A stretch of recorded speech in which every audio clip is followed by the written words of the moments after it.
Hi, ആസിഫാണ്. എന്തുകൊണ്ടാണ് നമുക്ക് driving സ്കൂളിൽ പോയിട്ട് സ്റ്റിയറിംഗ് ബാലൻസ് ഉണ്ടാവാത്ത പ്രയാസം നിങ്ങൾക്ക്? ഇപ്പൊ നമ്മളൊരു 5 ദിവസത്തെ ക്ലാസ്സിന് പോയ ഡ്രൈവിംഗ് സ്കൂളിൽ പോണ കുട്ടികളോടാട്ടാ, 5 ദിവസത്തെ ക്ലാസ്സിന് പോയി കഴിഞ്ഞാൽ ഇതേപോലെ നിങ്ങളെ ട്രെയിനർ കൈ ഇവിടെ വെക്കുകയാണെന്നുണ്ടെങ്കിൽ പിന്നെ നിങ്ങൾക്ക് ആ 5 കഴിഞ്ഞ് ബാക്കി എത്ര ക്ലാസ് ഉണ്ടോ അത്ര ക്ലാസ് പോയാലും സ്റ്റിയറിംഗ് ബാലൻസ് വരൂല. കാരണം ഇപ്പുറത്തിരുന്ന് ഒരാൾക്ക് നമ്മളെ സ്റ്റിയറിംഗ് കൺട്രോൾ ചെയ്യാൻ പറ്റും. ഇപ്പൊ നോക്കൂ, ഞാൻ സ്റ്റിയറിംഗും എന്റെ കൈ ഫുള്ള് ഫ്രീ ആണ്, വണ്ടി ഓടിച്ചുകൊണ്ടിരിക്കുകയാണ്, കണ്ട എന്റെ കൈ ഫുള്ള് ഫ്രീ ആണ്. അപ്പുറത്തുള്ള ആളാണ് ഇത് സ്റ്റിയറിംഗ് ബാലൻസ് ചെയ്തുകൊണ്ടിരിക്കുന്നത്. മനസ്സിലാവണ്ട? അപ്പൊ സ്റ്റിയറിംഗ് ബാലൻസ് വരണമെന്നുണ്ടെങ്കിൽ പൂർണ്ണമായിട്ട് സ്റ്റിയറിംഗ് നിങ്ങളെ കയ്യിലേക്ക് തരണം.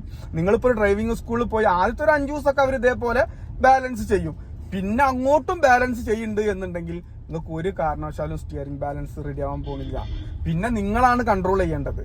ഇതിപ്പോ നോക്കൂ, ഈ ആളാണ് ഇപ്പുറത്തിരുന്നുകൊണ്ടിരിക്കുന്ന ആളാണ് കൺട്രോൾ ചെയ്തുകൊണ്ടിരിക്കുന്നത് സ്റ്റിയറിംഗ്. ഞാൻ വണ്ടി ഓടിക്കുന്നുണ്ട്, പക്ഷെ സ്റ്റിയറിംഗ് പൂർണ്ണമായിട്ടും ഇയാളെ കയ്യിലാണ്. ഇങ്ങനൊരു സ്ഥിതിഗതിയാണെന്നുണ്ടെങ്കിൽ നമുക്ക് ഒരു കാരണവശാലും എന്ത് വരില്ല, സ്റ്റിയറിംഗ് ബാലൻസ് വരൂല.